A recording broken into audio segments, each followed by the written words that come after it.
Debt collector. Kenapa orang pada takut sama debt collector? Ini Mbak, Aku ditagih, aku database-nya lari. Solusinya cuma satu, jangan pinjem. Iya. Iya, solusinya jangan pinjem. Tapi kalau udah kebacut minjem, persyaratannya lengkap, terus kewajibannya terpenuhi, aku rasa si peminjam gak akan dikejar-kejar sama debt collector. Artinya apa? Debt collector itu muncul kalau tagihan itu tidak beres, ya kan? Karena yang punya dana juga nggak mau uangnya hilang, gitu. Yang seperti ini kan kadang-kadang peminjam suka nggak mau kepikiran ya. Yang penting gue minjem, terus gue ditagih, gitu kan?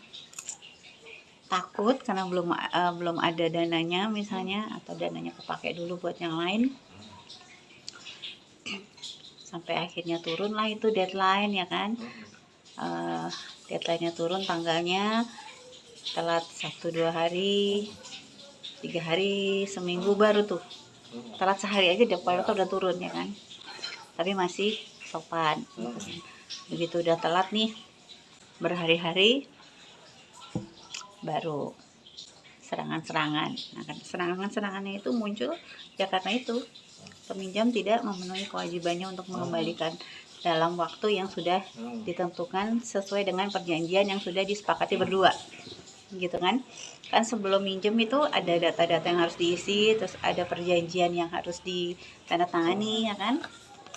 Meskipun hanya elektronik ya, tapi itu sudah jadi tanggung jawab si peminjam, gitu. Nah, kalau aku sebagai sisi yang punya dana,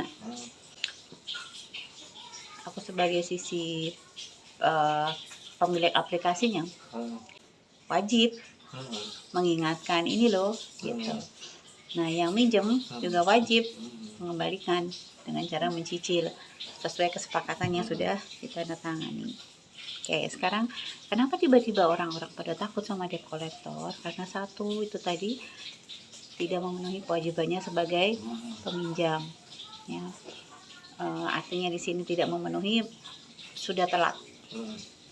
Teguran pertama mungkin masih dibalas baik-baik gitu sama peminjam, terus telat lagi nih, ya kan? Telat lagi seminggu, teguran kedua dong, setiap hari akhirnya kan, setiap hari dengan debt collector bernama A. Masih bisa tuh dia nanganin sampai akhirnya si debt collector bernama A ini disuruh sama yang punya dana untuk turun ke bawah, cek gitu. Gimana nih orang? Nggak salah sih, yang punya duit juga nggak salah gitu. Debt collectornya salah? Enggak. Yang bikin debt collector salah di mata masyarakat adalah ancamannya, ya. Meskipun atau basicnya tetap kesalahan peminjam, tapi di sini attitude juga diperluin. Gitu. Kedua, bahasa ancamannya itu menyebarin foto-foto tadi di Jogja tuh, cewek debt collector cewek ditangkap gara-gara dia ngancem mau nyebarin foto nasabahnya yang sudah diedit menjadi foto porno.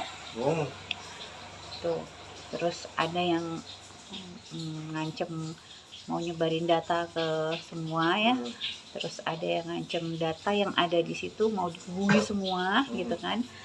Terus macam-macam lah datanya, ininya, ancamannya.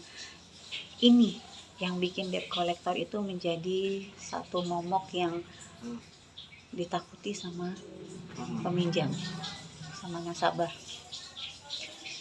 Nah, di mana kesalahan yang punya dana? Kesalahan yang punya dana adalah tidak men-treat si debt collector itu untuk ber-attitude yang baik, bersopan santun dalam mengucapkan kata-kata gitu ya. Semua orang yang pengen kerja semua dihabak gitu. Iya. Ya kan? Dengan rules, oke, debt collector A nggak bisa nembus, ganti debt collector B. Data baru, ya kan? Data baru, olahan baru, semua serba baru. Cara pendekatan ke nasabah yang dijadikan tersangka ini juga baru gitu kan. Suka-suka si B gitu, suka-suka debt collector B sesuai dengan karakter yang dia miliki gitu.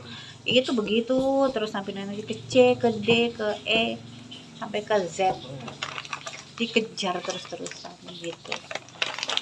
Jadi kalau misalnya punya masalah sama debt collector, itu tadi kewajibannya dipenuhi dulu. Terus kadang-kadang kita pakai pinjol atau kita minjem itu bukan untuk diri kita loh ya. Iya. Untuk orang ketiga yang kita bantu. Nah, hati-hati sama kasus yang seperti itu. Pertama, sekenal-kenalnya kita jangan pernah membantu dengan pinjaman. Gitu. Kenal aja kita nggak. Aku saranin tidak menyarankan untuk itu gitu ya. Aku saranin jangan minjemin uang untuk orang ketiga, itu aja.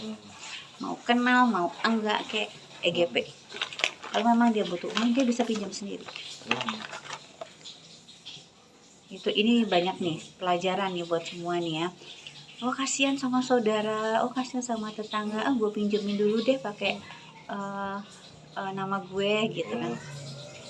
Jangan, aku nggak saranin itu langsung take note gitu kalau buat aku, karena banyak kejadian seperti itu. Terus kalau kita sudah menerima ancaman-ancaman seperti itu wajib kita laporkan ya. Apapun bentuk ancamannya, kalau misalnya di WhatsApp,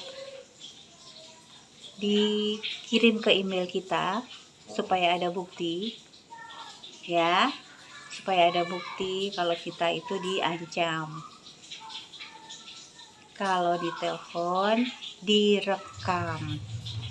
Kalau nggak ada bukti kita nggak bisa lapor gitu. Terus buat debt collector lagi nih, kalau bertugas tolong tunjukkan surat tugas name tag 1, kemudian surat jalannya atau surat tugasnya ini.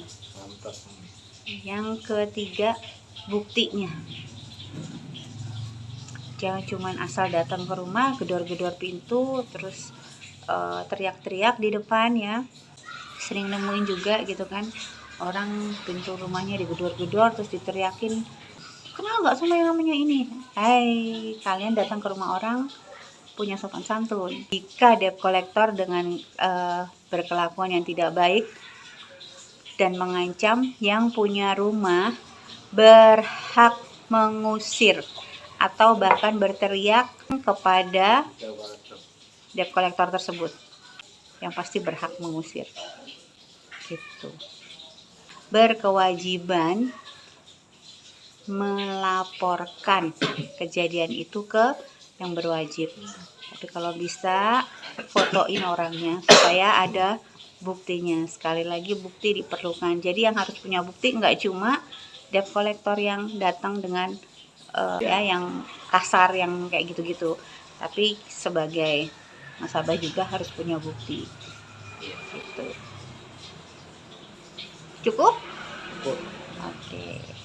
Semoga tidak terjebak lagi sama yang namanya pinjaman untuk orang ketiga.